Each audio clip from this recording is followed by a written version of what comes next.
होगा कि आपको उस पद पे रहना है या नहीं रहना है। सारे जगह पे राज्यपाल उनका हो चुका है, राज्यपाल नियुक्त कर रहे हैं स्टेट के वीसी को, और स्टेट के वीसी सिर्फ आरएसएस बीजेपी के लोग बनाए जा रहे हैं। और ये सब जगह चल रहा है। अब देश में हर राज्य के अंदर ये संकट आ चुका है। और देखते देखते तमाम विश्वविद्यालय जो हैं, जहां पे एक स्वतंत्र चेतना का विकास होता था नौजवानों के भीतर, उसको गुंडागर्दी का और लूट का अखाड़ा बना दिया गया है। आपका जो यूनिवर्सिटी है ललित नारायण मिथिला यूनिवर्सिटी, एक ऐतिहासिक यूनिवर्सिटी जिसकी मिसालें दी जा सकती थी, इन तमाम विश्वविद्यालयों को धारा प्रवाह तरीके से ये सरकार खत्म कर रही है।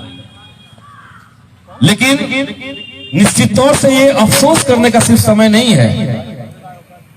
एक कविता है, बर्टोल्ट ब्रेख्ट एक जर्मन कवि है, उन्होंने एक कविता में अपने पहले लाइन में एक सवाल उठाया और दूसरे लाइन में उसका जवाब दिया। और गौर करने लायक बात यह है कि ब्रेख्ट जब कविता लिख रहे थे तो जर्मनी के अंदर वैसा ही राजनीतिक माहौल था जो आज हिंदुस्तान के अंदर है। वहां पे तब हिटलर था, आज यहाँ मोदी और अमित शाह है। ब्रेख्ट ने कहा कि क्या जुल्मतों के दौर में भी गीत गाए जाएंगे? और फिर ब्रेख्ट ही कहते हैं कि हाँ, जुल्मतों के दौर के ही गीत गाए जाएंगे।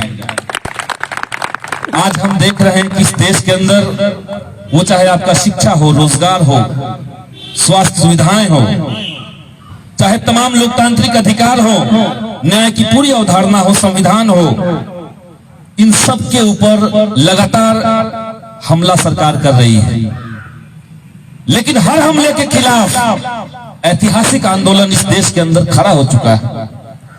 जब सरकार को लगा कि जनता बहुत आंदोलन कर रही है, अब इनकी नागरिकताएं छीन लो, उन्होंने सीए और एनआरसी कानून को लाया इस देश के अंदर। लेकिन आजाद हिंदुस्तान का सबसे लंबा आंदोलन, सबसे बड़ी भागीदारी वाला आंदोलन शाहीन बाग और देश के तमाम सारे शाहीन बाग इसी दौर में शुरू हुए। दरभंगा में भी वो चला। उसके बाद कोविड का दौर आया। कोविड खत्म होते ही, कोविड के दौरान हम लोगों ने देखा कि सरकार का नारा था आपदा में अवसर। लेकिन सरकार उसको समझ कैसे रही थी?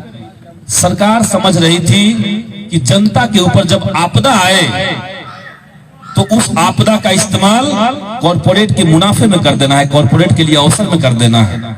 और यही कारण था कि लॉकडाउन के दौरान 35 सरकारी कंपनियां प्राइवेट हो गई।